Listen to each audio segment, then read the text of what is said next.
The U.S. Army Corps of Engineers suspended flows from the lake today. CBS 12 Treasure Coast reporter Erin McPherson spoke with community members about these two major developments. She joins us live from the St. Lucie Lock and Dam. Erin? Liz, many people tonight are happy their voices were heard. Others say it's not enough, and they say that threat in the water is still very real. Boats cruise through the St. Lucie Lock and Dam day in and day out, sending some water and algae into the St. Lucie estuary. There's a fear we're going to get it worse and worse every day. Kenny Hinkle Jr. has been leading the fight for clean water in Stuart for years. He says despite the Army Corps of Engineers postponing discharges from Lake Okeechobee, they're not getting a break.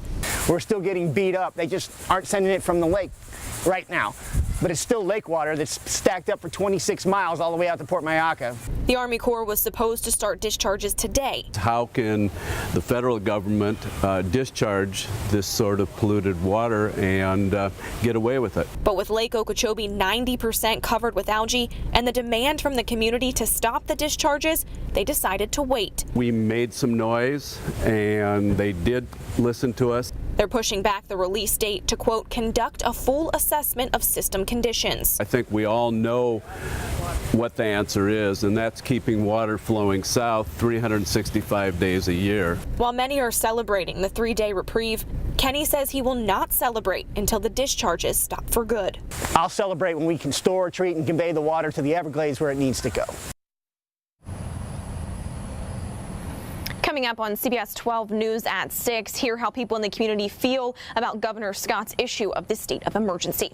Reporting live in Stuart, Erin McPherson, CBS 12 News. State of emergency. Today, Governor Rick Scott saw part of the problem for himself, taking a tour of the waterways on Florida's west coast. Here in our area, residents say they welcome his decision, but the fight against algae isn't over yet. CBS 12's Treasure Coast reporter Erin McPherson is in Stuart tonight with their plea now on a plan of action. It's simple. People tell me it doesn't matter what's declared. They want action to make sure this doesn't keep happening. It's very daunting. It feels like round 20 of trying to educate. Trying to teach the community about the algae crisis.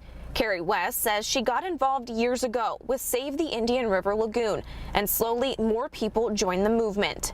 Now the officials have to answer some questions to more people. Today, Governor Rick Scott issued a state of emergency to help combat the algal blooms caused by Lake Okeechobee. This order allows the Department of Environmental Protection and South Florida Water Management District to waive various restrictions and regulations so they can store water in additional areas south of the lake. We got to get everybody to work together and share. One of the things that I asked DEP to do is the emergency order 2 weeks ago, which allowed the Corps to move more water south, which has helped release the discharges. But we've got to keep talking to each other. But people who live in Martin County say this is nothing new. We've been in a state of emergency since 2013. We've been in a state of emergency in the Everglades since I was a child, and I was born in the 60s. West says they want to see change, not just reaction. And we want something new. We really want bipartisan support. We really want to see them do what's right for Florida. Releases from Lake Okeechobee are supposed to begin again later this week once the Army Corps of Engineers finishes conducting assessments of the conditions of the water. Reporting in Stuart, Erin McPherson, CBS 12 News. Take a look at this. This image from NOAA shows 90% of Lake Okeechobee covered with algae. One expert that we spoke with said even if the releases stopped, he believes the bloom would continue to grow. We have special coverage of the algae emergency, from how it's impacting local business owners to exclusive drone footage and viewer video of manatees swimming in the green gunk. It's all on our website. Just head to CBS12.com and just search algae emergency.